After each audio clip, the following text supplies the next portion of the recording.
Convidamos ao palco a equipe do filme Guerra do Paraguai, que vem do Rio de Janeiro. É uma ficção com direção de Luiz Rosenberg Filho. Por favor.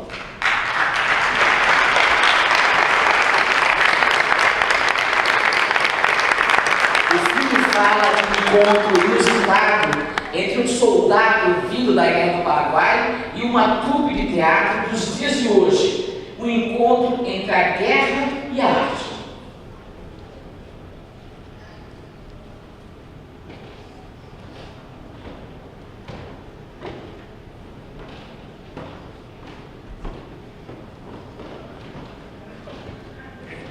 Queria chamar aqui a Denise Miller, da Link Digital, nossa parceira, também que está aqui, está com vergonha de vir aqui.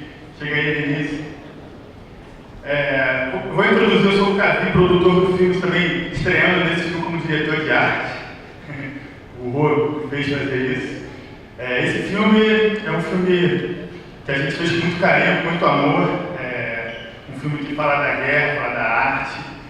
E muito orgulho de poder participar desse projeto, poder ajudar o Rô a voltar a filmar. Tentar fazer todo ano a gente fazer um filme novo, que é o nosso segundo, teve Dois Casamentos agora no Guerra do Paraguai. E é uma honra. Eu queria agradecer muito ao Canal Brasil, nosso grande parceiro. Se não fosse o Canal Brasil, a gente não teria feito nenhum desses filmes da Galera Cavi, não teria feito nenhum filme praticamente. Agradecer muito a Link Digital também, que está sempre junto, com grana, sem grana, em todos esses momentos, todas as situações. Agradecer a nossa, uma parte da equipe que veio aqui, né? Arthur Frazão, nosso pequeno grande editor.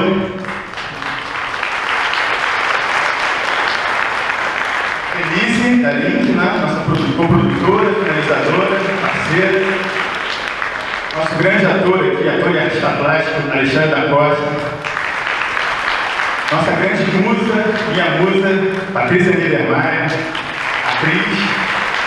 E o nosso grande mestre, que vai falar, Luiz Rosenberg Filho. Depois de duas curtas, um longa, fica difícil de você aguentar, mas tudo quase vamos lá. Primeiro de tudo, quero parabenizar esse cinema. Eu vivi alguns anos fora do Brasil e nunca vi um cinema tão bonito como esse. Esse cinema é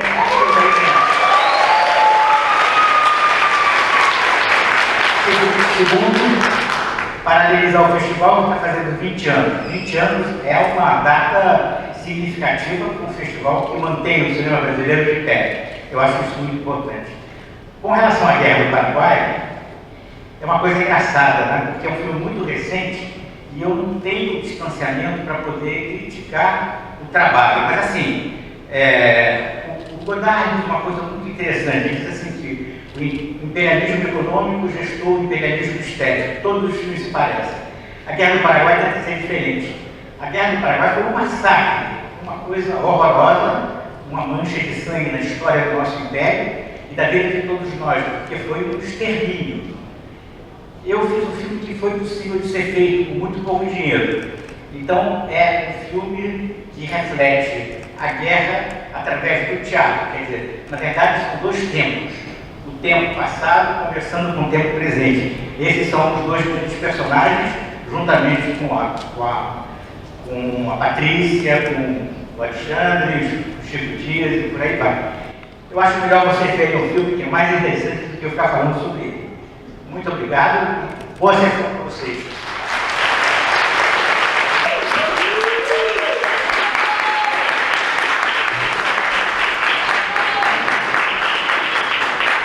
Gostaria de convidar o nosso assíduo frequentador do CNPE, o amigo Cavi Borges.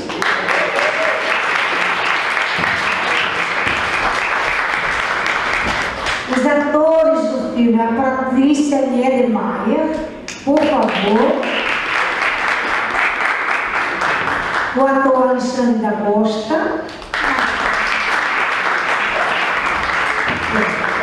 Estes são os companheiros que estarão aqui, os heróis do cinema, que estarão aqui para conversar conosco, tá certo? Eu gostaria, antes de começar, a fazer o mesmo procedimento. Eu gostaria de dar a voz ao Rosenberg e ao Cavi para falar um pouco sobre o filme e depois a gente já abre para a equipe que está aqui, já tem até inscrição para fazer perguntas. Tá bom? Rapidinho, só Tá. Desculpa. Pois não, pois não. Eu vou aproveitar essa oportunidade. Nosso projeto, além de fazer filmes do Rosenberg, é divulgar a obra antiga dele. Então eu trouxe aqui, para vocês em primeira mão, um pack de 5 DVDs dos 5 filmes do Rosenberg antigos, recuperados. 5 filmes, R$50. E de brinde, ganha um livro que a gente lançou da obra dele, das críticas dele também, lá no Rio. Tem o catálogo do festival dele. Vou botar aqui, depois a gente... Fica tranquilo, tem sempre tempo para fazer. E aí, no final, quem quiser adquirir a obra do Rosenberg e conhecer os filmes dele, porque é muito importante falar isso, que os filmes dele quase todos foram censurados nos anos 60, 70. A nova geração, É provavelmente... isso que eu ia dizer, os estudantes, é uma boa oportunidade, hein? Provavelmente não conhece nenhum filme dele, então é uma chance de conhecer essa obra ímpar do Rô, que a gente está tentando aí botar nos festivais, na televisão, em DVD, e fazer outras pessoas poderem conhecer essa obra singular do Rosenberg. É isso.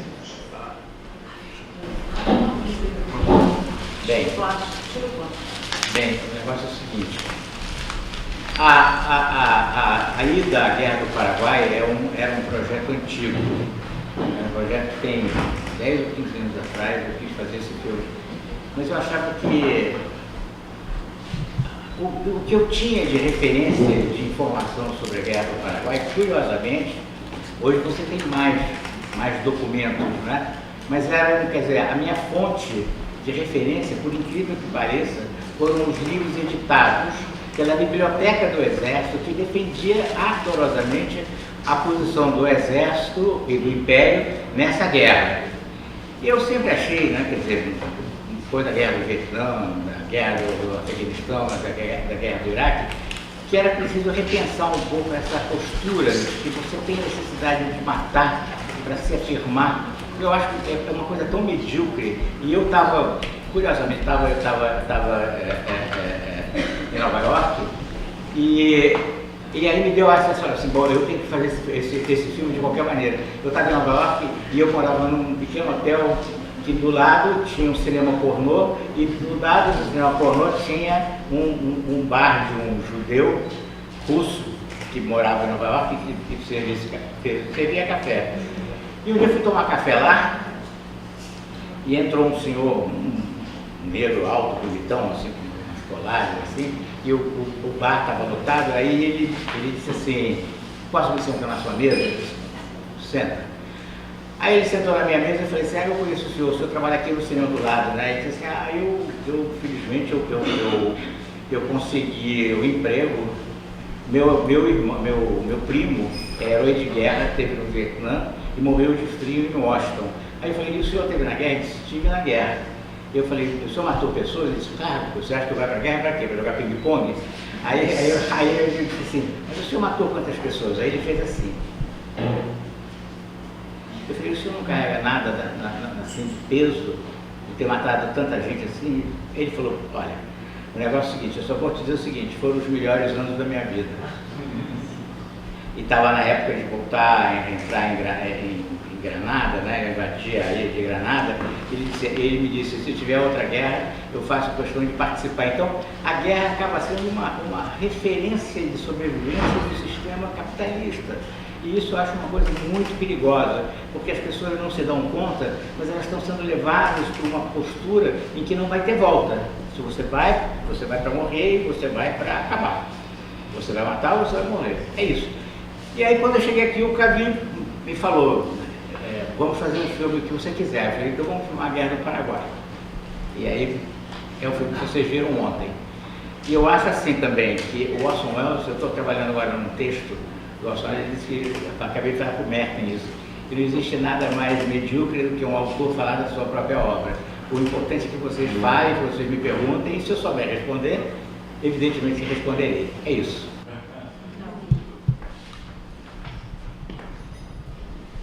É isso também, né? Melhor vocês perguntarem do que a gente ficar falando aqui.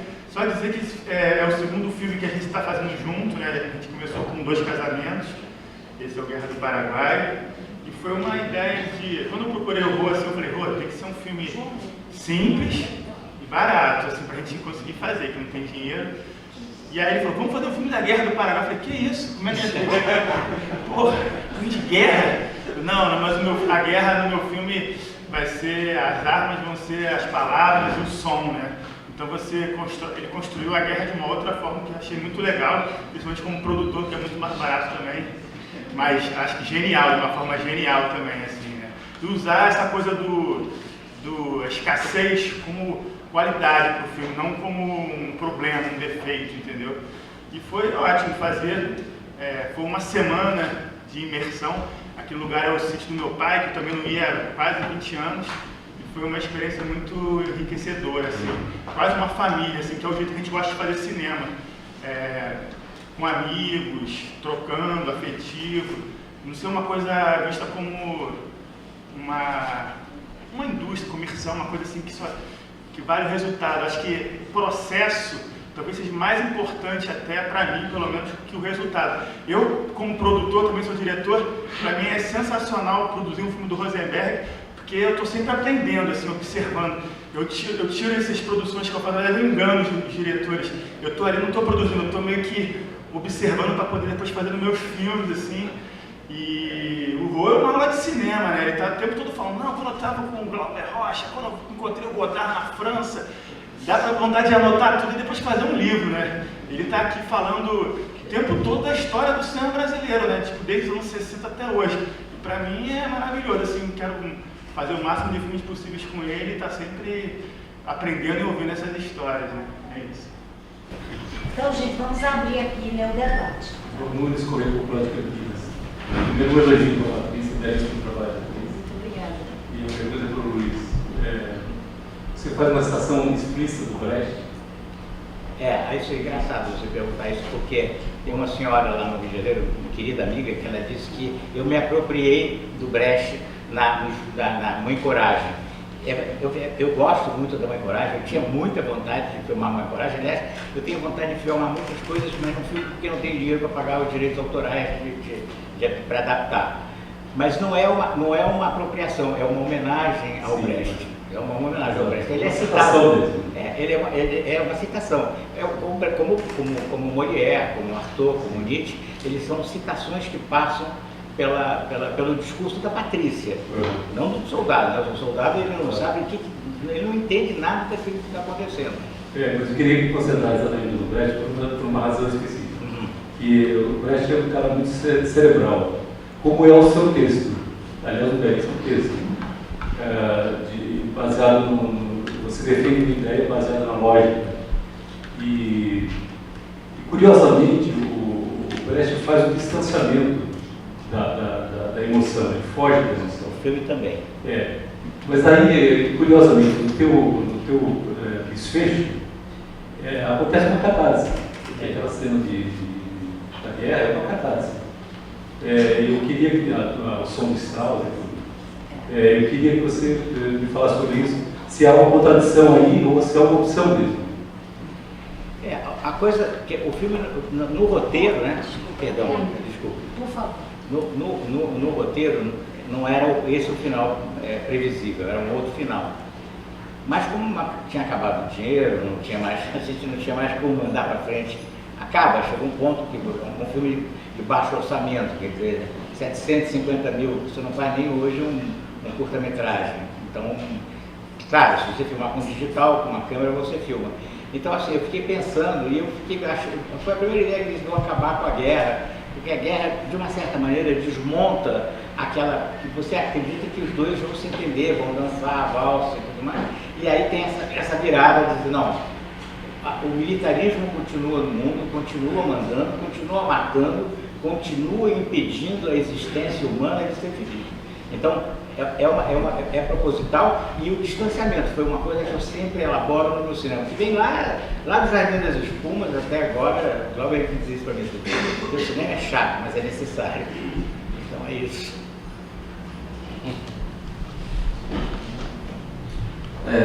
Bom dia, Luiz Joaquim, cinema escrito, sou aqui do Recife. Zé, vendo o filme eu não consegui me desviar de uma relação com o século selo. Eu acho que muita gente deve ter feito essa conexão por conta, lógico, uma trupe, uma VM de artistas, encontram um guerreiro, um soldado, e eles começam a discutir sobre vários aspectos, principalmente sobre a guerra. Queria que você falasse sobre isso, essa aproximação, ou não sabe que O Bergman eu amo, eu gosto do passado, eu gosto de quase todos os diretores. Eu amo o Bergman, eu amo o Fellini, eu amo o Godard, eu amo o Antonioni, mas assim, eu não, isso é uma coisa que eu descobri outro dia, né? Eu não faço cinema como um intelectual, eu não sou intelectual, embora eu escreva e tudo mais, mas eu sou muito anárquico. Jovens dizem, você é muito anarquista, você não consegue botar uma linha reta na sua vida, você deixa o filme debaixo da cama e não vai batalhar os festivais. Não sei fazer isso, não é o meu viés. Mas eu gosto de ver os filmes, eu vejo com muito prazer. Hoje eu vejo menos, hoje eu vou bem menos ao cinema. Então as minhas referências são referências do passado. É o Bergman, é o Antonioni, é o Visconti, adoro o Visconti.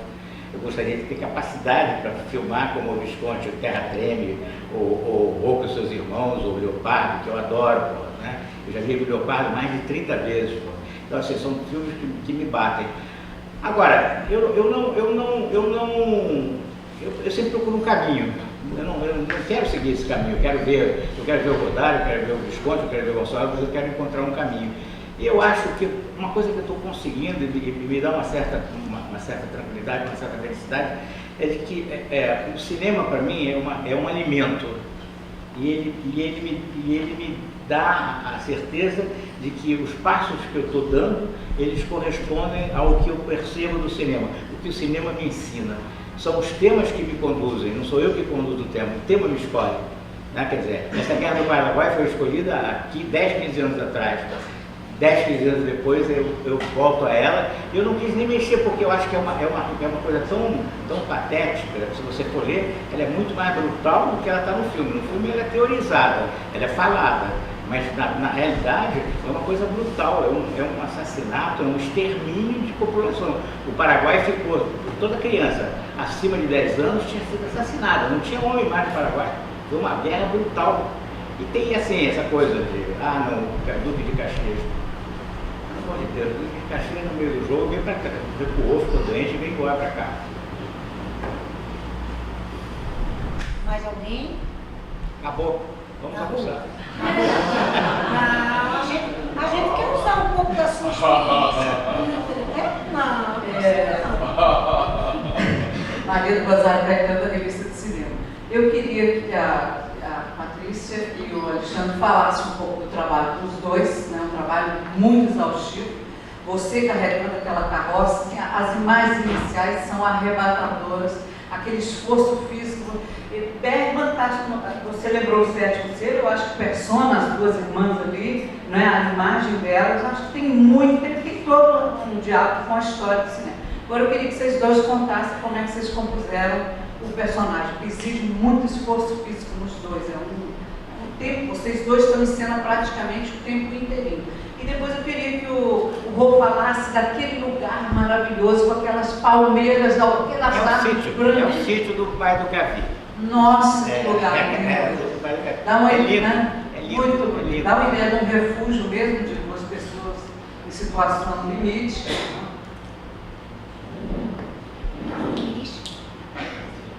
Eu quero que vocês contem um pouquinho também de vocês. Tá? Ele eu conheço um pouco mais, já assisti curta-metragem dirigido por ele, sobre o pai, que foi um grande artista plástico, você também é. Mas conte mais agora do ator, que você está cada vez mais ator do que artista plástico e do que diretor, né? Controvérsia.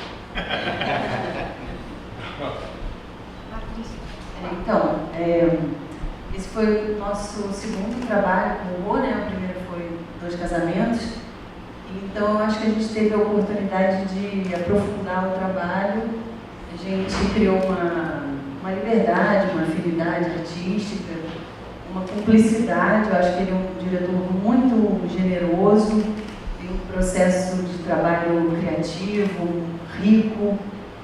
Então, eu acho que nesse segundo filme a gente pôde aprofundar algumas questões que no primeiro filme ainda ficaram sem tanta... Eu acho Dois Casamentos, um filme lindíssimo, mas eu acho que esse filme a gente conseguiu ter mais cumplicidade e um amadurecimento assim, na nossa comunicação, nas nossas escolhas.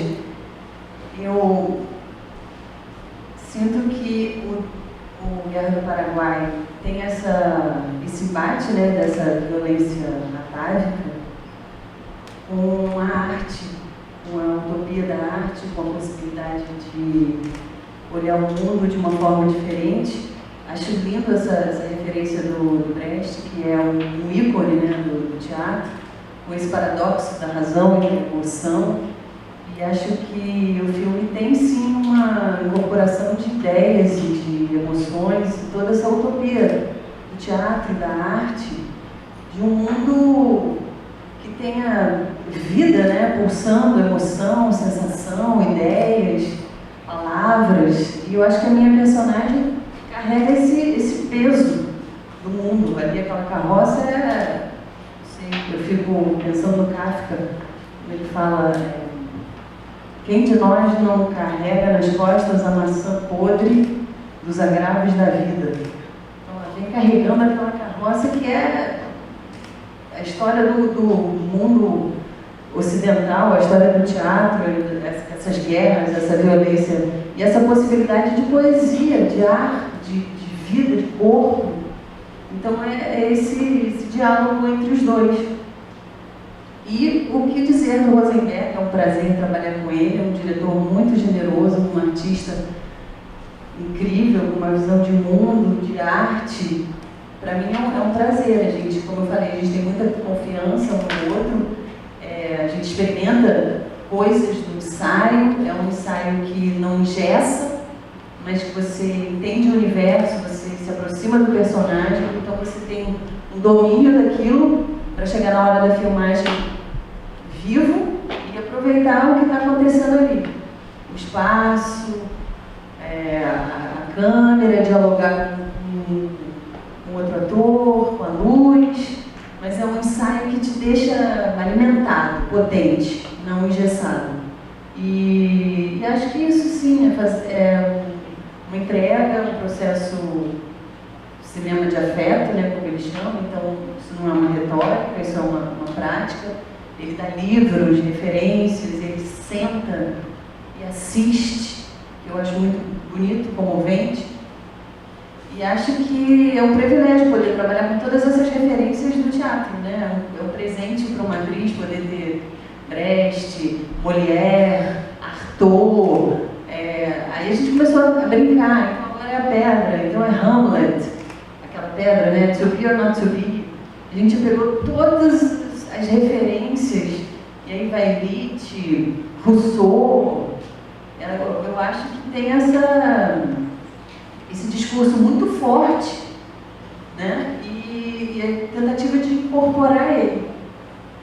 E eu acho que essa incorporação envolve sim emoção, razão, pulsão de vida, pulsão de morte, mas sempre com esse discurso da arte, do teatro, que é o nosso, né? Nós somos artistas, a gente acredita nisso, vive para isso, tem uma entrega, tem toda uma vida voltada para essa causa. Então eu acho que o filme discute de uma forma muito sensível, muito contemporânea, essa questão da violência, da guerra, com a arte. O valor ou o você, da sua trajetória, sua carreira?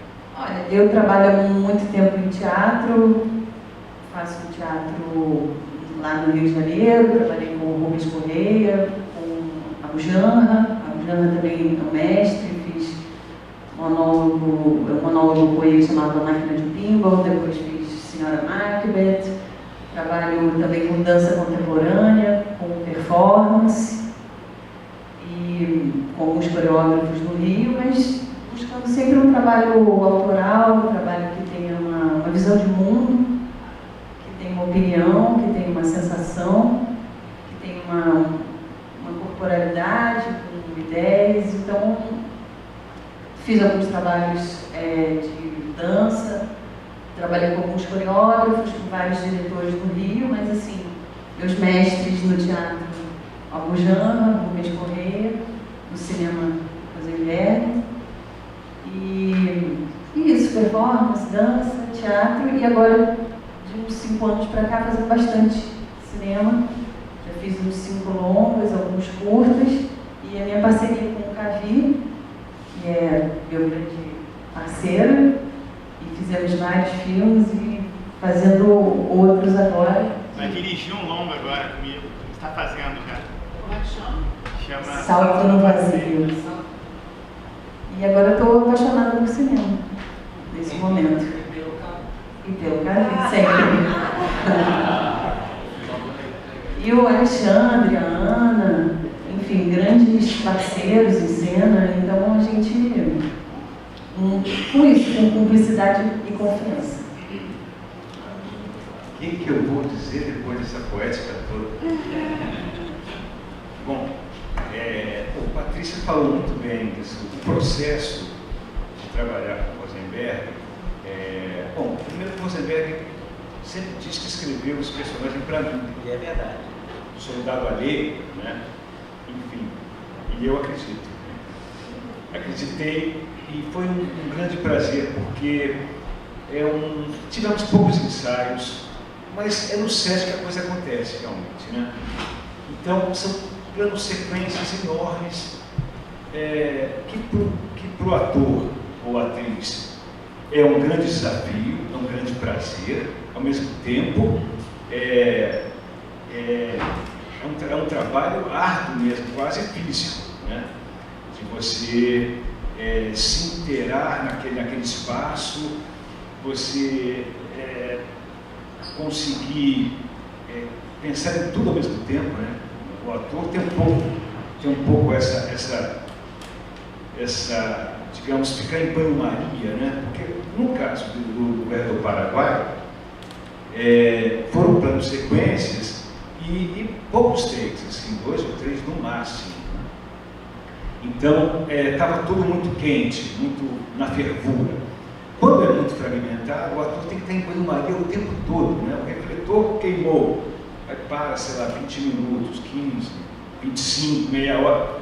O ator tem que ficar em banho-maria ali, porque tem que estar concentrado para a volta. A gente pode dar uma dispersada, tomar um café, mas tem que estar um pouco naquele diapasão, né? Naquela afinação da cena, do filme. No Guerra do Paraguai, foi muito prazeroso. Foi muito prazeroso porque o próprio local, né? O próprio ambiente, o sítio, a natureza, já dava elementos para a gente de imersão naquele universo, né? Mesmo que tenha um contraste entre o que está sendo dito e o que está sendo no cenário, no que está sendo na imagem, tem um contraste aí, né? A violência do que está sendo dito, da imagem bucólica. Então, eu acho que tudo aconteceu ali naqueles dias de filmagem.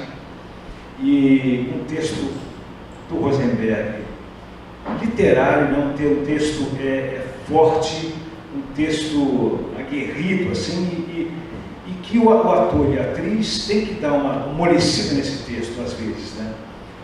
Rosenberg é muito bom escritor, muito bom nas suas ideias, muito anárquico, como ele diz. Então, para nós atores, às vezes é necessário você abocanhar esse texto de uma outra maneira, não é um diálogo comum, não é. Então você tem que se apropriar desse texto com muita sensibilidade, com muita poética. Mas eu acho que a Patrícia já falou todo o processo de trabalhar com o Luiz Rosenberg Filho. É uma delícia porque é tranquilo, é um processo afetuoso, total, né? O Cavi também. O Cavi também é afeto puro, né? Com toda a sua física quântica, muscular. Então, enfim, o Rô, a Patrícia falou muito bem que o Rô é praticamente um espectador, né? Também como diretor. Ele sabe o que quer, ele já escreveu aquele discurso, entre aspas, e fica expectorando O olhar do Rô é muito interessante quando ele está dirigindo, porque ele fica sentado ali e só olhando, falando uma coisa ou outra, e isso é muito interessante no processo, porque fica muito emocional, afetuoso, né? Então cria-se uma relação muito fácil, muito tranquila. Bom, mas posso acrescentar em relação à Guerra do Paraguai? Sim, vou responder. A Guerra do Paraguai, para mim foi um prazer enorme fazer esse filme. Foi um desafio, até porque eu já fiz muito cinema, muita participação, muitos filmes, sim, mas agora como protagonista, alguns poucos, né? Então, para um ator, você pegar um personagem que possa te render um exercício, né, um serviço de várias nuances, é muito interessante no filme. Diferente de você fazer uma, duas, três cenas, né, que você vira e mexe, você cai de paraquedas. Né? Eu lembro que Elvis e Madonna, por exemplo, do Lafitte, Marcelo Lafitte, eu fui chamado de noite para fazer a cena de manhã, eram duas cenas de um médico, Dr. Sócrates. E, quer dizer, o ator não ia poder fazer, então, feito em 16 minutos, né, aquele barulhinho rodando, hoje em dia não tem mais quase, só um maluco feticheiro que vai filmar em película, né? Mas enfim, esse barulhinho, para nós atores que filmamos em película, dá uma adrenalina interessante, boa. Enfim, então, geralmente, esse cair de paraquedas em filmes, assim, é uma coisa que nós brasileiros, atores brasileiros, estamos acostumados, então não é um drama. Mas não há um envolvimento como foi no Guerra do Paraguai, por exemplo, né? E alguns filmes também que eu fiz como protagonista. E os meus próprios, né, também. Agora, vou falar um pouquinho de mim, mas meu nome é Alexandre da Costa, eu realmente sou artista visual. Hoje em dia eu falo mais artista visual, artista plástico, plástico contemporâneo, artista visual é mais chique, sabe? Artista visual, plástico contemporâneo, instalações, né? Mas enfim, Maria do Rosário, eu continuo sim, eu acabei de expor em Montevidéu, agora no antigo presídio feminino, Espaço de Arte Contemporâneo, EAC, e poesia visual, né? Porque como artista visual, plástico, eu sou pintor, sou escultor, faço objeto, poesia visual, gráficas e poemas objetos e tal. Lancei um livro chamado Tecnopoética de Poesia Visual e um livro de música para objetos. Também sou compositor e cantor, né? Chamado Adjetos. Pois é, em termos de Vitória soprando, quantos filmes você dirigiu? Então, eu fiz alguns curtas, né? No total eu não lembro, mas acho que uns 12 talvez. Porque tem uns curtas, documentários, ficções e experimentais. Estou montando os experimentais, né? Porque depois que eu comecei a fazer o show dessas músicas dos Adjetos, eu fiz alguns vídeos para esse show, bem experimentais, assim. Mas continuo, tenho alguns projetos documentários que estão pelo caminho, mas é uma coisa que eu até gosto de fazer, dirigir, mas eu sinto mais prazer em atuar, porque ali você está naquela função, né? Aquela função poética. Diretor, você tem que pensar em tudo, né? É meio estafante. Mas como também, quando eu sou diretor, também sou roteirista, faço a trilha sonora, então me envolvo totalmente. Né? Mas criar é muito bom, né? Então, como Maria do Rosário falou, eu sou filho de dois pintores, Milton da Costa e Maria Miltina. Então eu já cresci nessa pincelada toda e não tive como fugir disso, só que eu acabei me desviando um pouco da pintura propriamente dita e fui para outras linguagens. Hoje em dia eu me considero um pouco contemporâneo nesse sentido de trabalhar com essas linguagens todas. Duas coisas que eu queria... Posso falar uma coisinha? Queria só falar uma coisinha em relação à apropriação do texto e ao Brecht. Eu acho que... eu me lembro que eu vi uma palestra com um filósofo que eu nunca esqueci. Ele disse que uma ideia fazia o coração dele bater mais rápido. sangue e modificar a circulação. Então eu acho que o filme ele tem essa construção racional do discurso, das palavras, e no final entra realmente essa catarse com a música do Strauss e as imagens da guerra que corporificam essa violência toda que estava sendo dita, né, falada. Mas acho que a gente se apropriou desse texto com esse paradoxo, né, da emoção e da razão. Tem uma hora que ele me pergunta: onde é que a senhora quer chegar? Na cabeça, no coração, na cabeça? E falo para mim mesma na vacuidade desse nosso tempo. Então tem uma necessidade de falar, de entender, e esse falar é cheio de emoção, de sensação, porque essas ideias e esse universo desses autores que povoam ali, todo o imaginário deles é cheio de sensações, de emoções, e mudam o fluxo do corpo. E como a Helene Weigel falava às vezes, né, que ela vinha naquele discurso, no texto, mas em alguns momentos aquilo escapava e derretia, e ela suava e chorava, e entrava num outro fluxo, uma outra pulsão. Então eu acho que tem essa riqueza na construção do filme, e acho que no final, sim, ele vem com essa racionalidade, que é todo o embate desse discurso verbal entre os dois e corporal, porque o corpo está sempre envolvido nisso, né, com toda a sua complexidade.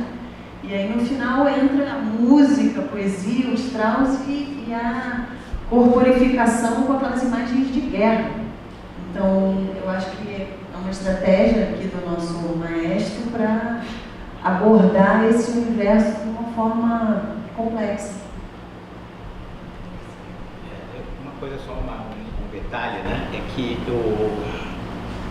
a minha ideia inicial era fazer uma trilogia da não perspectiva histórica. Então, por exemplo, Dois Casamentos, ele se passa todo num espaço totalmente negro, né? Quer dizer, totalmente sem... Só tem as duas meninas, uma cadeira e uma mesa. Eu queria fazer a Guerra do Paraguai também nessa mesma perspectiva. Aí eu vi, disse assim, vamos filmar na natureza, porque pelo menos, não fica uma coisa tão sufocante, e você vai ver um outro lugar e é mais barato, e quando eu cheguei lá nesse sítio, eu achei que era o paraíso. Falei, ótimo, você faz a guerra dentro do paraíso. E foi uma sábia.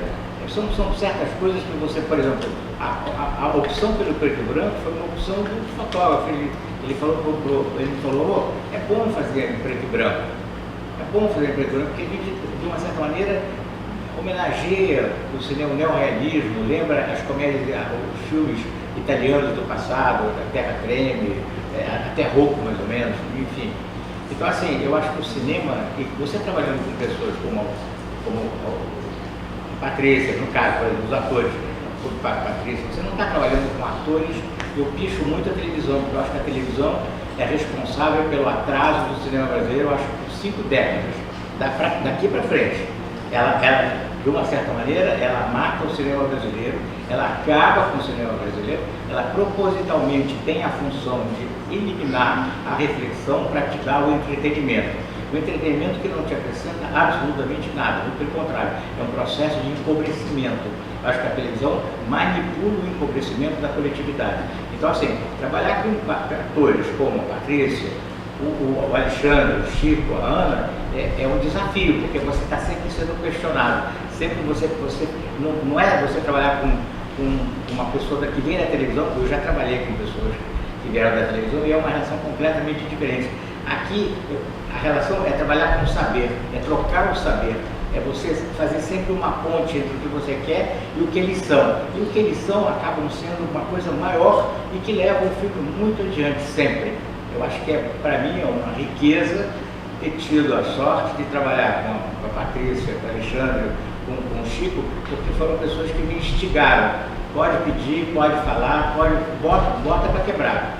E eu ponho para quebrar. E aí faz esse filme dilatado assim, não só na imagem, mas também no discurso. Ele não é um discurso passivo, um discurso de aceitação, um discurso de imediatismo para agradar, para botar... Isso me lembra quando eu fiz um filme chamado Crônica de Industrial, há muitos anos atrás, e ele teve uma exibição pública que estava todo o cinema brasileiro, Leon Hirschman, Nelson Pereira, Joaquim Pedro e tudo mais.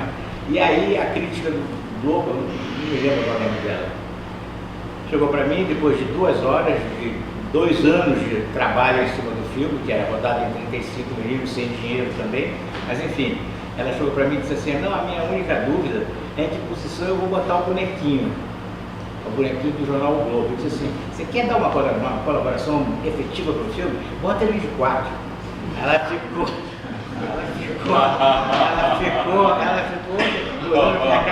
aqui pendurando, disse, você acabou de matar o filme. Então, mas eu acho que é isso, né? Quer dizer, não estou preocupado com o bonequinho, se o bonequinho vai ficar em pé, vai ficar deitado, vai aplaudir. Isso não, sabe, se você vai parar para pensar isso, qual é a posição do bonequinho? É isso. Vou fazer uma perguntinha. Cabe, quem é o diretor de arte do filme? Foi a invenção do Rosenberg. Sim. E outra coisa, como que se deu o encontro do Rô com você? Eu estou vendo que está havendo uma identidade muito grande de vocês dois, de querer continuar trabalhando juntos. Como é que se deu esse encontro aí maravilhoso de vocês? Então, eu tenho uma locadora de vídeo num lugar lá no Rio chamado Cobal do Maitá, que é tipo um centro gastronômico, assim, tem vários restaurantes e é muito frequentado por artistas, assim, muitos diretores de cinema, muitos atores, diretores. E eu tenho a locadora lá, né, que eu trabalho já há 20 anos, até inclusive bate aí junto com o Cine PR. E aí, eu acho legal que, eu até brinco, que a Cobal hoje em dia é a nova boca do lixo do Rio de Janeiro. Você está ali, você encontra o Rosenberg almoçando ali, o Nelson Pereira almoçando ali atrás, o Joel Pizzini lendo um livro aqui, o outro discutindo o roteiro lá. Eu fico olhando aquilo ali e falei, caraca, o que eu vou falar? Coisa rica, né, de cinema brasileiro aqui no meu lado aqui. E aí eu via sempre o Rosenberg lá, no restaurante lá tomando café, sempre no cantinho dele lá, cheio de mulheres em volta, cheio de... Eu não pedi os detalhes. Aí eu fiquei observando ali e falei, pô, já sabia, conhecia ele um pouco, já sabia que era um... Eu tinha estudado na faculdade, eu lembro que eu fiz faculdade de cinema, e aí um dos trabalhos que eu fiz era falar sobre cinema marginal. E eu lembro que não tinha filmes para ver do cinema marginal lançado em VHS, em DVD, só que tinha um livro do Jairo Ferreira, chamado Cinema de Invenção. E aí eu resolvi fazer um curtazinho, em vez de entregar um trabalho escrito, eu resolvi fazer um filme. E aí eu lembro que eu tinha as fotos do Rosenberg lá com um óculos assim, fundo de garrafa, filmando assim, e eu comecei a conhecer ele a partir desse livro. E quando eu vi ele na Cobal, ela falou, pô, que legal, eu acabei de fazer um filme sobre ele, encontro ele aqui na minha frente. Aí eu resolvi chegar lá e eu sabia que ele estava muito tempo sem filmar, com essas dificuldades de se adaptar. É longa, né? É legal destacar isso, que ele nunca parou, né? Nesse tempo aí, 30 anos, ele fez quase 50 curtas, mas ele não tinha feito mais longas. E eu achava aquilo ali, me angustiava, assim, como realizador, pensar que um diretor tão criativo, tão engenhoso, tá tanto tempo sem fazer um filme, sabe? Eu falei, não quero nunca isso pra mim, se acontecer isso comigo um dia, eu acho que eu morro, assim. E aí tive essa vontade, assim, de chegar lá.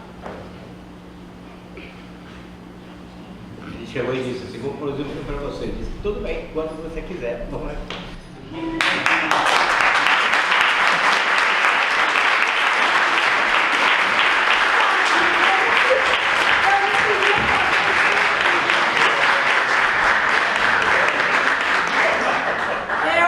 É o povo do cinema mesmo, gente. Desculpa aí, eu não queria provocar, mas foi linda a emoção. Você termina de ter sido emocionado. Isso é cinema. É verdade. Mas eu acho que a minha resposta já está. Vamos tomar uma aguinha e vamos abrir novamente para o público para a gente continuar as perguntas. Desculpa. Oi. Luiz Carlos Merten, Estado de São Paulo. pegando a deixa da Patrícia, a ideia disparou onde meu coração e não parou mais. Porque eu confesso que eu tive uma epifania vendo o teu filme, porque ele me levou a um estado de exaltação. Eu acho que já justificou esse festival. Tomara que a gente ainda veja bons filmes até sábado, mas eu já estou num estado de graça porque eu gostei muito. E acho interessante que as pessoas tenham feito as suas ligações com Bergman, por exemplo, mas o teu filme me caiu, eu não paro de pensar nele em relação ao Cavalo de Turim do Béla Tarr. Eles estão gêmeos na minha cabeça, e eu já achava o Cavalo meu melhor filme antecipado do ano. Então vocês vão ter que lançar, de um jeito ou do outro, o Guerra do Paraguai para poder fazer essa dobradinha. Mas olha aqui, eu nunca vi um filme como o teu, mas eu também nunca vi um filme dedicado ao outro de dois filmes, né? Sabe? E é curioso porque, por exemplo, tu dedica ao Doutor Fantástico e aos Carabineiros, que no Brasil se chamava Tempo de Guerra, né? E o Carabineiros, cara, Godard é Godard, a importância dele é indiscutível, mas eu acho que eu gosto de gostar, assim, sabe? Levar para ir do exército, é só 2 filmes do Godard. E um deles é o Tempo de Guerra, é o Carabineiros, e o outro seria o Viver a Vida. O resto eu aprecio intelectualmente, seja lá o que for, mas não são filmes meus do Godard, né? Então, me encantou esse discurso extremamente racional que tu criaste, mas me encantou porque ele está numa intersecção do tempo, né? São pessoas de tempos diferentes que estão falando o meu encantamento diante do filme era justamente esse, né?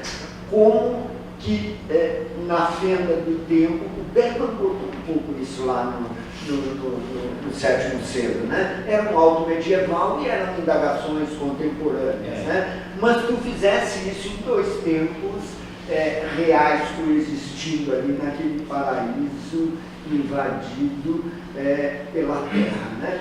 Então, a riqueza desse texto, a maneira como ele é dito, realmente me encantou.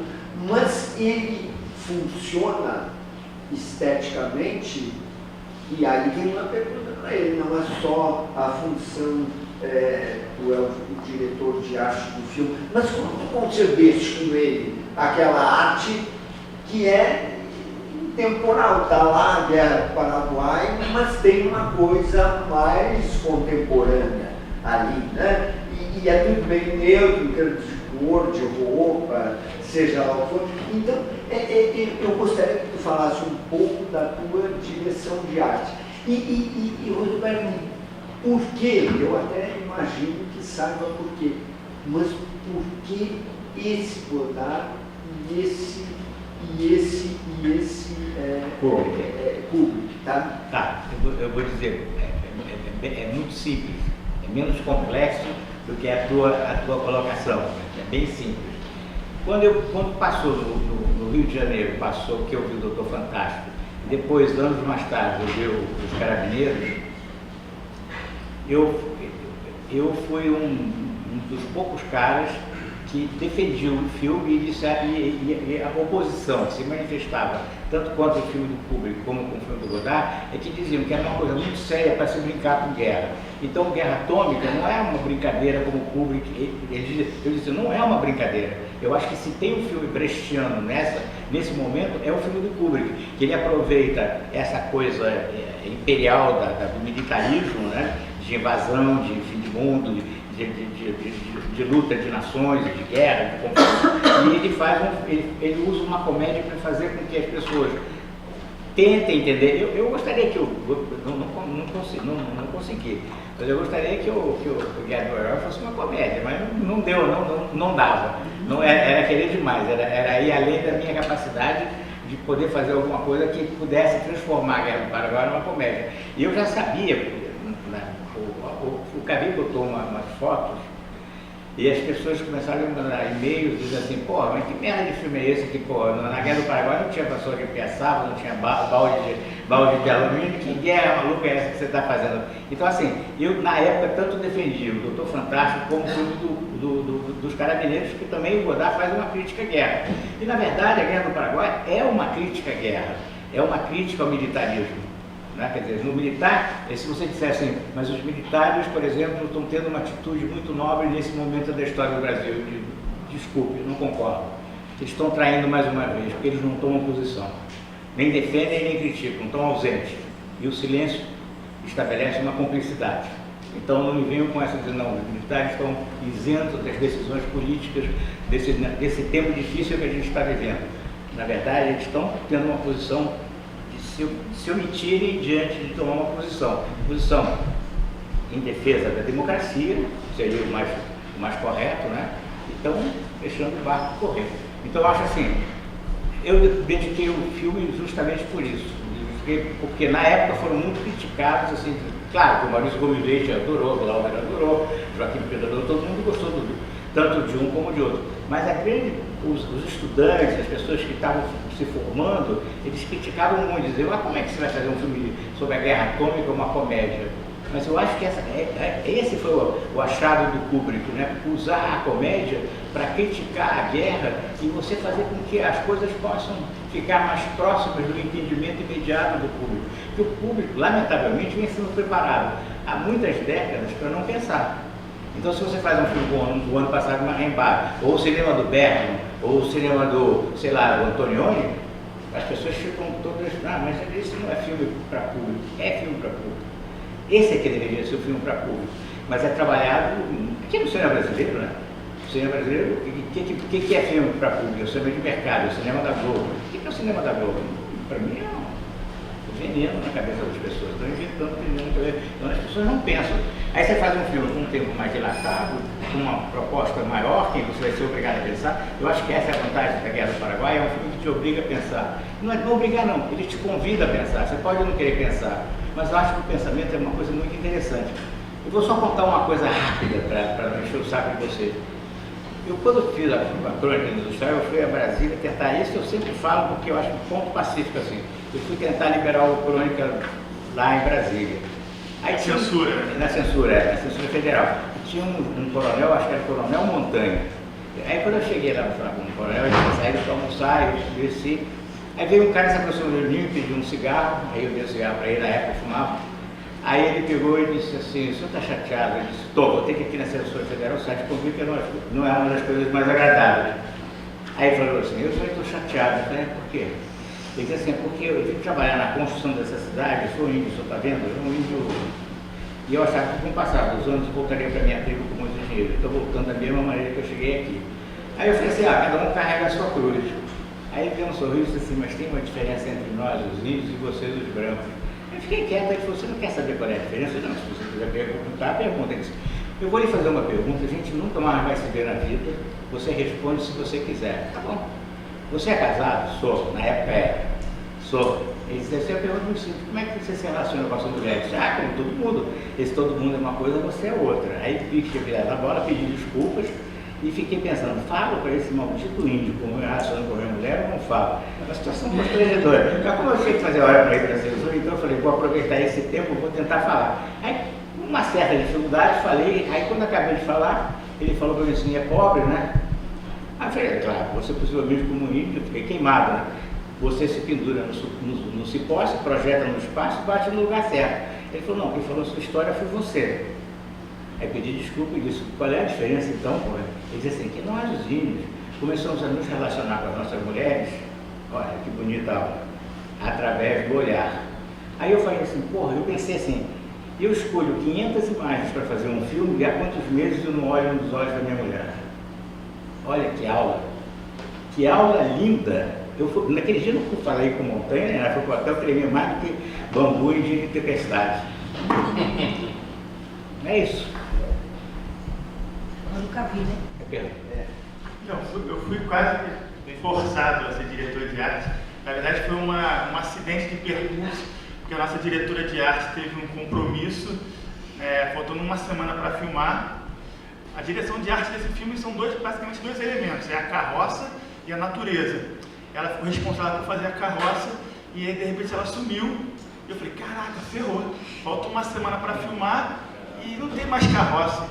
Aí eu me lembrei de uma escola de técnicos na Mangueira que faziam carros alegóricos para as escolas de samba, do Ripper, né? Até a escola chama Escola Técnica Luiz Carlos Ripper, né? Que a gente botou eles como coprodutores.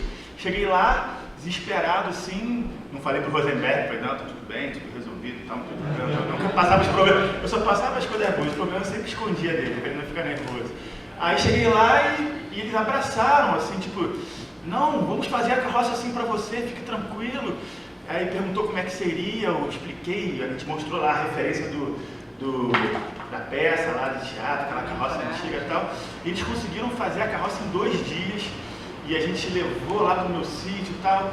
Então assim, foi por acaso, a gente teve essa sorte dessa escola abraçar o filme e ajudar. Então assim, e tem a natureza, que é o sítio do meu pai, que eu frequentei a vida inteira, assim, na minha adolescência, na minha infância. Então, eu tinha muito presente na minha memória aqueles ambientes, sabe? Aquele lago, aquela estrada, que poderia ser essa cena que claramente é uma homenagem ao Cavalo de Turim. Apesar dele falar que eu gosto de filme antigo, só filme antigo, eu vejo esse filme muito Belatar, Filho de Saul, que é um filme agora super contemporâneo. Ele faz um jeito assim meio blazer, mas ele teve um pra caramba assim, tá ligado em tudo que tá acontecendo.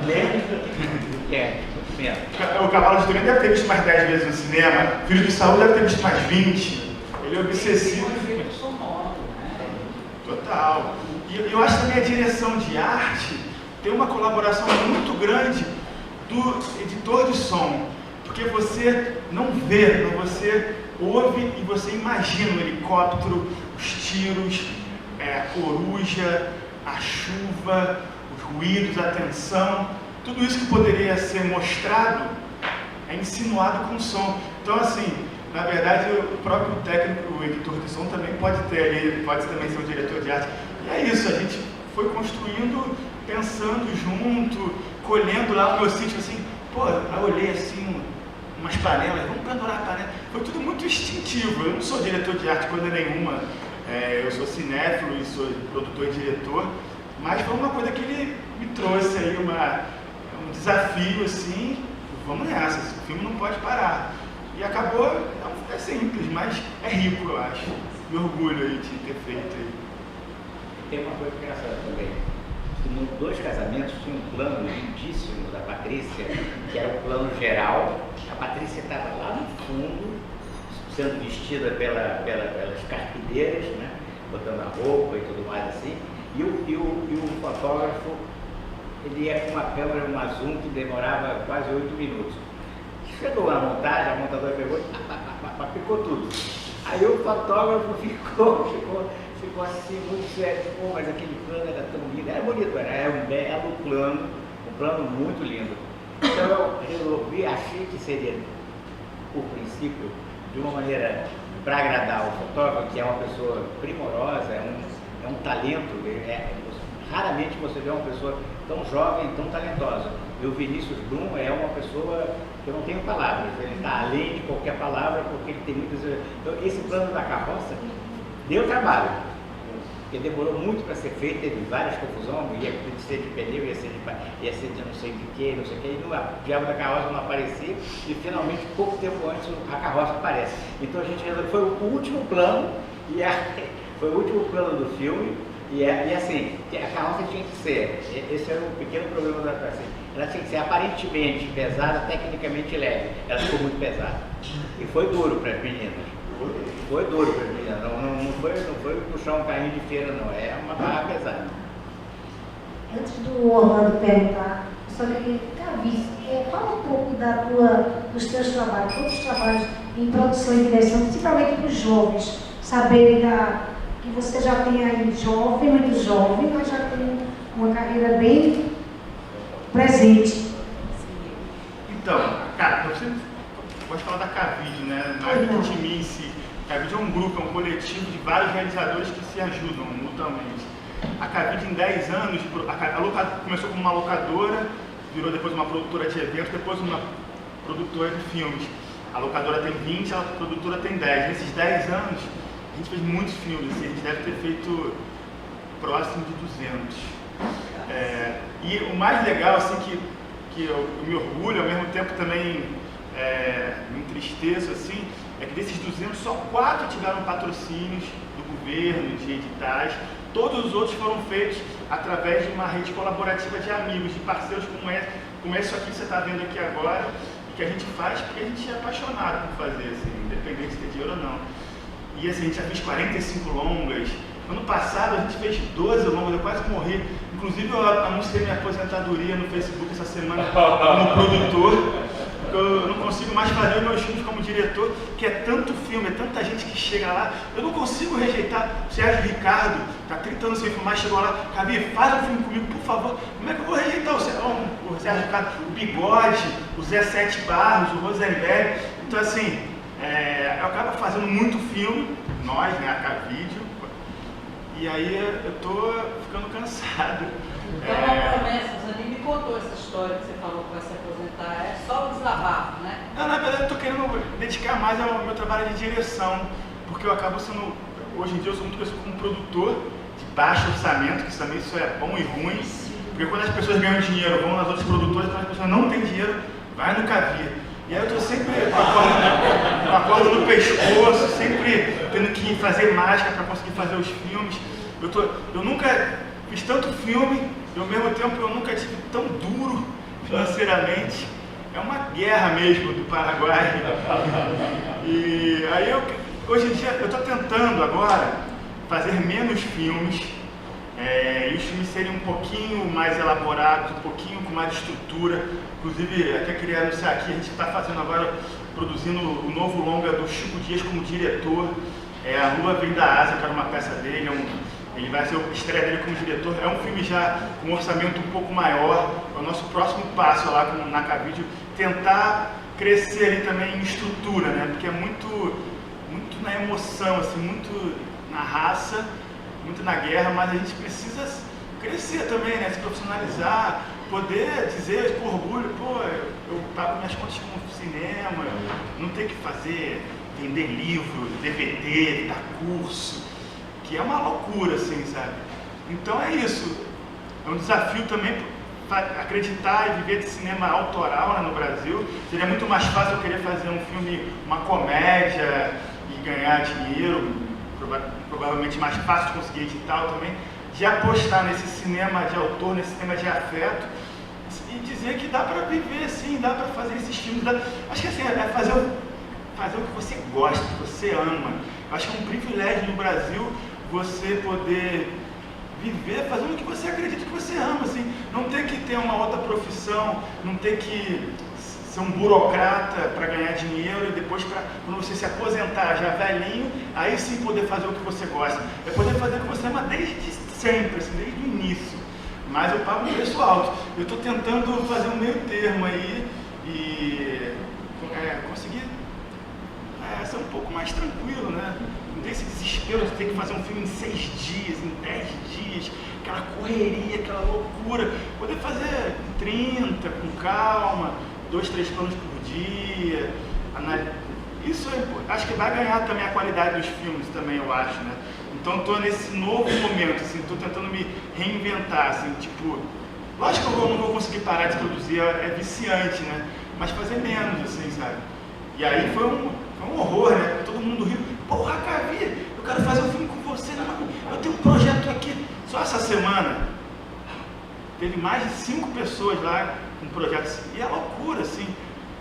Por exemplo, eu falei que vou parar de produzir, mas eu tenho que finalizar agora 13 longas que a gente já está filmado, entendeu?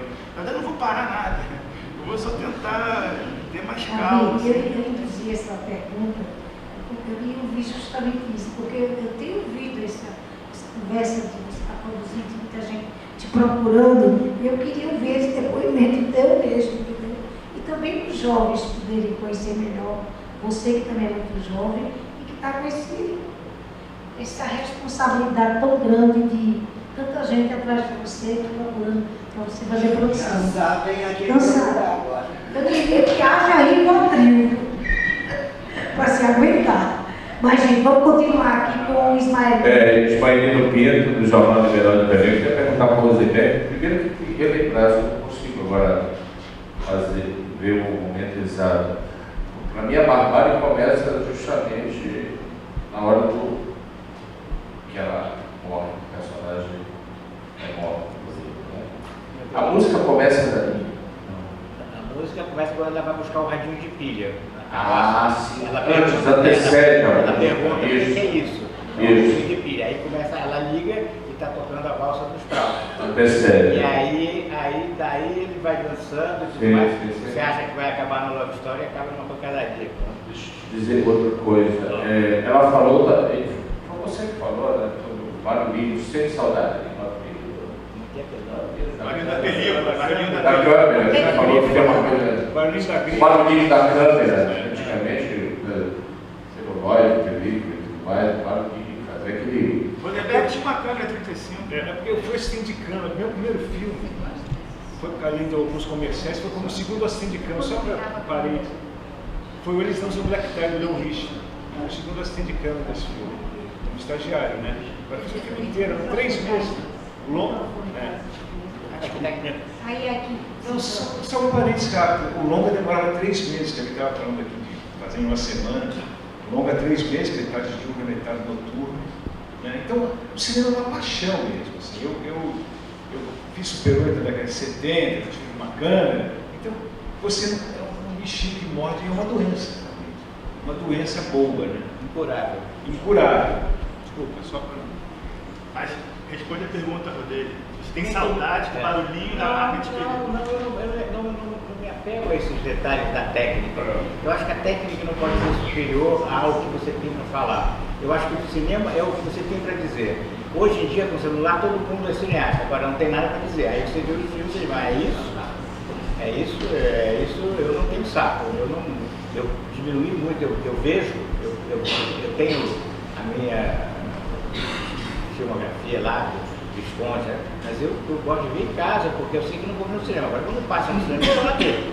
Né? Agora, eu não quero ver porque o cara fez um filme com um celular. Eu não peguei, pô. E daí? Isso acrescenta o quê? Né? Qualquer um pode fazer hoje, você pega um celular e faz um filme. E daí? Você tem alguma coisa para dizer? Essa é a questão. Né? Quer dizer, se você tem alguma coisa para falar, se é fundamental. Eu acho, essa foi para eu. Quando eu fiz o Jardim dos Escudos, eu fiz o Jardim dos Escudos em 7 dias. Lá atrás. Em 7 dias. Então, não é o problema, você pode fazer um filme em 3 meses, tá? Eu concordo com o Cavi, é preciso ter dinheiro, é preciso que o festival faça com que esses órgãos governamentais, isso é uma boa pressão dos festivais, respeitem mais o cinema e menos o mercado. Isso eu acho muito mais importante. Eu acho que a função de um festival é de dar visibilidade a esse tipo de cinema que quer pensar no país, o mundo, o afeto, as relações, as contradições do nosso tempo, o discurso, seja lá o que for. Mas essa é a função do festival, ser uma ponte com o espaço. Porque lá atrás, eu fui trabalhar no Instituto Nacional do Cinema. Abri todo mundo envolvido, cortou relações comigo, disse, você trabalhar com o Luiz Viana é um escroto. Mas foi o cara que chegou para mim na hora que eu estava fudido e disse assim, vem cá, você quer vir trabalhar comigo? Isso. Na época, tinha um outro amigo meu que estava desempregado, que era um crítico, chamado Jaime Rodrigues Teixeira, para mim um grande crítico também, que morreu também. E eu disse para ele, olha, eu agradeço, mas bota o Jaime no meu lugar, mas eu estou oferecendo para você, manda outra pessoa. Ele disse, não, bota ele, e se tiver um espaço mais para frente, eu vou trabalhar com você. E fui trabalhar depois, ele voltou a me chamar para trabalhar com ele, eu fui a trabalhar e todos ficaram brigados comigo, todos os álbuns, todo mundo, foi uma briga geral. Aí eu um dia parei e disse, mas o que você foi fazer no Instituto Nacional do Cinema? Eu disse assim, eu fui ver com meus próprios olhos. Eu não queria ler pelo Salviano Cavalcante do Paiva, ou pelo Muniziano, ou pelo crítico, né, como ele dizer, como é que funcionava a máquina do cinema brasileiro. Eu quis ver na minha cara, pegar nos papéis e ver. E o que eu vi? Eu vi que se não tiver vontade política, se tiver vontade política, você muda essa estrutura, você regulariza esse mercado. Mas não tinha vontade política, não tem vontade política e não vai ter vontade política nunca, porque não se quer um espaço para o cinema brasileiro. O Haddad está tentando isso agora lá em São Paulo. Eu acho que isso é muito legal, fazer cinema a R$2, para o público ver, fazer cinema popular. Então, assim, eu acho que é fundamental o festival ter esse papel de pressionar essa burocracia. E disse mais ainda para ele, na época que eu trabalhava no Instituto Nacional de Cinema, você tinha que apresentar o roteiro, o orçamento e o currículo. Pronto. Hoje você tem que apresentar uma montanha de papel que ninguém tem saco para fazer. Eu não tenho saco. Você tem que ser burocrata, você tem que ser contador, você tem que ser para entrar num edital. Eu acho isso um crime. A Ancine consegue ser a Embrafilme piorada. Queria só fazer um link com a sua pergunta, que o Rosenberg foi um dos primeiros cineastas que fez a transição da película para o digital. Pela dificuldade dele de conseguir grana e fazer filme, ele nos anos 80 começou a fazer vídeos, começou a fazer trabalhos de colagem, que hoje em dia o pessoal baixa da internet e faz, e já faz isso nos anos 80. Se você for no YouTube botar lá Luiz Rosenberg Filho, você vai ver mais de 60 curtas, todos feitos em colagem de imagens, com coisa filmada em VHS, e mostra não só, na minha opinião, como que o Rô é um cara super moderno, assim, um cara super contemporâneo. Outra coisa que eu queria também dizer sobre isso é que eu já trabalhei com vários diretores mais velhos, de outra geração, e tem muita dificuldade assim, de misturar gerações, sabe? Você tem um fotógrafo de 26 anos fazendo um filme com um cineasta que já tem 50 anos de carreira. E tem dificuldade, os diretores acham que ficam desconfiados, não acreditam, não têm confiança. E o Rosenberg é um dos poucos diretores que traz isso a favor dele. Ele aprende com a geração, além de ensinar muito, ele está sempre aprendendo com a galera nova. Isso é uma coisa assim rara, assim, como diretor profissional. É um cara que aceita, ouve as pessoas e aceita uma opinião de um cara que podia ser um neto dele, talvez, ou filho. E até virou diretor de teatro, né? Outra coisa também muito legal. Todo mundo falava do Dois Casamentos, o filme que a gente viu anteriormente, que, pô, isso dá uma ótima peça de teatro, sabe? Eu ouvi aquilo, falei, então vamos tentar fazer a peça de teatro. E aí fui no SESC, conseguimos lá um apoio, aí falei pro Rô, você quer virar diretor de teatro há 70 e tantos anos? Quer estrear. Quer estrear, quer... E ele na hora falou, bora. Ele não teve medo de se arriscar, de repente ser criticado, pô, você não sabe nada de teatro e tal. Ele topou e virou um aprendiz aos 73 anos. É o maior exemplo de como a gente está sempre aprendendo, assim. Você nunca sabe tudo, sabe? E isso o Rosenberg tem muito, assim, de ser muito cabeça aberta. E eu acho que por isso que a gente vê filmes que falam de assuntos antigos, mas com uma visão ultra contemporânea e moderna, que eu acho que Guerra do Paraguai é um filme atualíssimo, né? Ele escreveu esse roteiro há 15 anos, mas ele nunca foi tão atual, né? Essas guerras todas rolando, todas essas coisas. E isso eu queria deixar destacado aqui. Oi, bom dia, Orlando Margarida da Carta Capital. Pegando o gancho do que o Carlos acabou de falar sobre a qualidade do filme, eu até me surpreendi quando no início você contou essa gênese da ideia da Guerra do Paraguai, né? Nos Estados Unidos, enfim. Porque eu tinha feito a leitura inversa do filme. Eu tinha pensado que você tinha partido deste nosso momento brasileiro, mundial, enfim, e buscado na Guerra do Paraguai, que é uma das grandes feridas, né, uma fratura da nossa história, a melhor tecnologia para isso, né? Então, ela totalmente saiu do filme com essa ideia, né? Então, você inverteu aqui, achei extremamente interessante, mas eu queria saber como é que foi para você, no processo do filme, acho que você deve ter comentado quanto tempo o filme já está em produção, mas enfim, nesse processo, como é que foi você encarar essa realidade nossa, né? Se isso para você contribuiu de uma maneira para o filme, para o diálogo, há momentos do diálogo isso é explicitado, né? A atualidade é explicitada, até porque existe um jogo do temporal, né? Dos dois tempos, ela, a personagem feminina hoje, o militar, né? No tempo da guerra. Então, esse jogo surge também em função desse nosso momento, né? Então, eu queria que você elaborasse um pouquinho sobre isso. E só um pedacinho rápido para o Alexandre, eu não sabia, você é filho do da Costa, portanto da Maria Leontina? Não, foi Maria. A gente vai conversar. Você vai aí? Você acha que mais umas horinhas? Eu não quis me prender só à pintura, Claro, né? São tá dois certo, pintores, né? Assim, uma surpresa. ficaram só na pintura, né? Olha, eu perdi a pergunta.